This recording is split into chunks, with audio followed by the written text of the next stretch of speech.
Right guys, so in this video, like I said in the previous videos, I'm going to hook this printer now to this computer. Remember in previous videos I explained how to set up your y-axis. I also explained how you set up your x-axis and then how you set up your z-axis. Now don't forget that there are a ton of other ways to do the exact same thing, so it doesn't have to be exactly this way. My job, however, is to show you one way to do it, but I have to make you know it's extremely optional. So if you come up with creative ways to do the same things, just learn from this and then use it for your own self. So in this video, I'm going to hook up these guys to this place now. There are a lot of things I have not said. For instance, I have not showed you how and what the screen does. I have not even explained these boards, and I have not even explained the hot end and the extruder. But now that we at least have a hang on how to set up the Y, the X, and the Z, I thought it might be a great idea in this particular video to then hook it up and then show you some other small things on the computer, and then we'll go back to other videos other than this particular one. So let's just do that. So to turn this block of mechanics into something the computer can control, you obviously need a way to connect it to the computer, and that's usually via this cable. And this cable is connected to this board. I don't know if you can see it. So it's connected to this board, which is two sets of board in one. We have the Arduino 2560 Mega, and then we have the RAMPS 1.4. In later videos, I'll definitely explain what these boards do, but for now, let's just hook it up and then see how we can control this machine from the computer. So, right, so what you're going to do is that you just plug this guy straight into the computer like that. Of course, in later videos, I'll explain how this board works and all of that, but for now, let's just hook it up. All right, so I'm going to go and then turn on the computer now. So there are two things you need to understand from here on. One, you have to have Arduino set up, which is the other board at the bottom, this other board. And then you have to have a software called Pronterface. The Arduino part I will have to cover in the video of Arduino, but for now I'm only going to cover Pronterface, because Pronterface is basically how you connect to the machine, right? And so I don't forget that in this case the machine is this board. Honestly speaking, the rest just connect to the board. The same way I said the motors are the 3D printer, in this case this board is the machine. So what's your 3D printer? Is this board, because it's this board that wants to do all of those calculations that make your axis move in the way we want it to move to be able to create an object like this. All right, great. So now I'm going to go to my system, close this out, and then I'll just find Pronterface. I already have it set up in my taskbar. I'm just going to click on it.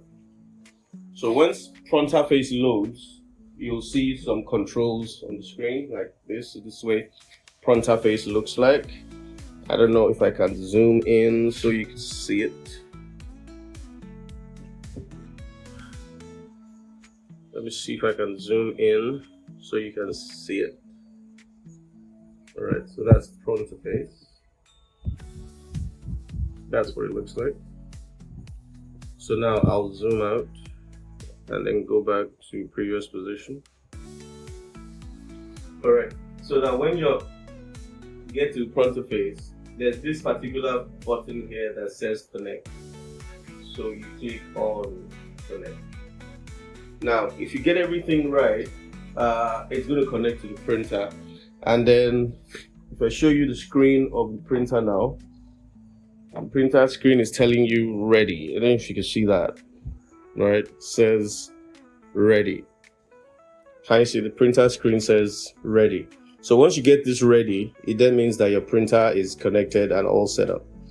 Right, so now that our printer is ready, we can then start our axis control. So we'll start first from the y-axis, right? So if I press down, the bed should move backwards. So now give me a moment. So we have connected the machine, but you see we have not connected the motors. So now we have to connect the motor, because if you don't connect the motor, even though I click on Y movements now, you see nothing works, right? So there are two parts. You have to make sure that the motor is running, and the motor is controlled by this board at the back, this power board at the back. So no matter what you click on, that power board has to be on. And if that power board is on, then the motors will work. So just give me a moment. Let me connect that motor, and then we'll try the same thing again and see what happens. All right. So now that we have everything on, so you want to check, make sure, because if you have wires hanging around like this, something can quickly go wrong. So you just move everything off the way, because these guys are going to be moving and they don't really care what's along the track. So then once I press the wire, now you see that the wire is now moving, right? And then if I press backward, it begins to move. So the way it's currently set up, if you press Y moves about 100 millimeters, right? And then if you press Y minus, it moves back in, right? So, and then the buttons are in 4 different steps, right? And each step is moving at a shorter distance than the previous one.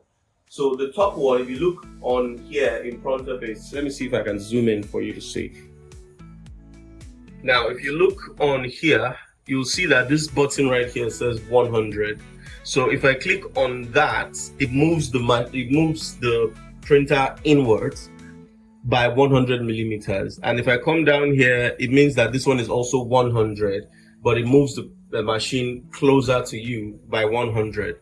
So the same principle applies to everything. So on the x-axis as well, this farthest distance is 100 millimeters. 100 millimeters is the same thing as 10 inches. 10 centimeters.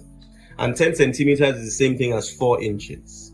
So if I press this last button here, it'll move 4 inches or 10 centimeters or 100 millimeters, depending on what SI unit you're familiar with. And the same thing applies down here. It's just that on the Z-axis, however, it's a bit different. On the Z-axis, the furthermost is 10 centimeters, which is 4 inches. 10 millimeters, which is 1 centimeter, which is about half an inch. That's how it moves. So if you wanted to move a lot more than that, you're going to have to yank it up on this side, right? So if this is at 100, it moves 10 millimeters. If you yank it up to 500, it means it moves like 5 millimeters. Sorry, 50 millimeters, which is about 5 centimeters, which is about 2 inches. So that's pretty much how everything works. So now I'm going to just use the axis controls to move everything around so you can see it, and then we'll end this video. I just wanted you to see that the machine is actually working, regardless of how terrible it looks. So let's go back to full view now. All right, so now we'll start from y-axis again. So we told you that if you press the furthermost, you get 100 centimeters, and it will move close to you by 100 centimeters. And if I put this on it, it will carry it around. So that's the thing I was telling you about, the weight of the board, right? Because this board is designed to carry things. It's almost like a trolley, right? It's designed to carry stuff. So the heavier the object you put on it, the more difficult it is for this motor to work. So in some cases, this thing can lift as much as 2 kilograms and still be fine. But after that, I think it's going to bog down the motor, and you don't want that to happen. You see that shriek that you heard there? It was because the wood of my y-axis eventually reached its limit, and then it begins to shriek. So, but then 100 millimeters, another 100 millimeters is usually considered safe distance. I think I can try the third one, but it's going to bang, right? So usually, because of the size of my bed and the travel distance, that's why you have that shriek that you heard. Same thing for the x-axis. So you see the x-axis just moves. So that bang that you see is because it hits the limit. Now, in this particular printer as well, I have not added any end stop yet. And like I said, there are plenty of things I have not talked about yet because we have not gotten there. But I think because this is going to be a very long series, I don't know how many videos it's going to be. But the purpose is that by the time we're done, you would have one coherent information that helps you to follow through and then build your 3D printer. All right, so let's go to the Z-axis. For the Z-axis, right, only one side is working.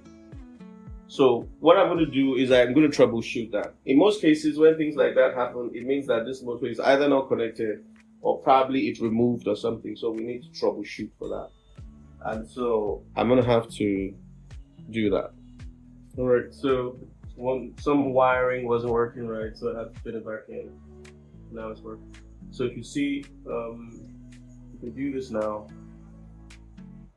so I see the z-axis coming down, and then of course it keeps going up. But I don't know if you notice it, that if I tilt a little bit, can you see that this side of the carriage is higher and then this side of the carriage is lower? That's what I was telling you the other time.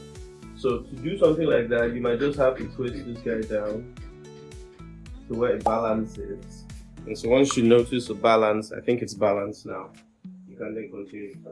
Don't ever print with one side of the carriage sagging. That's not good. So now this is a good point to explain what I was saying earlier when I said that we always use two motors for the z-axis. So let me show you what I mean.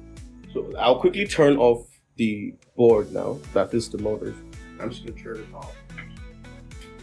So now that I've turned it off, and then I'll disconnect the board. Now I'm going to take this motor out of the picture. So I've removed that motor now. So now, having removed this motor, it means we now only have one motor for the z-axis, right? Great. So you'll see what I mean by we always have to use two motors for the z-axis. So I'm going to plug this guy back in now. Then I'll turn on the board. So that tells you that there are two things that have to be connected for this machine to work. You need a power pack for the motors and the accessories, the hot end, the hot plate, and every other things like that. And then you also need a connection from the computer. So the connection from the computer powers the boards and all of these accessories, right?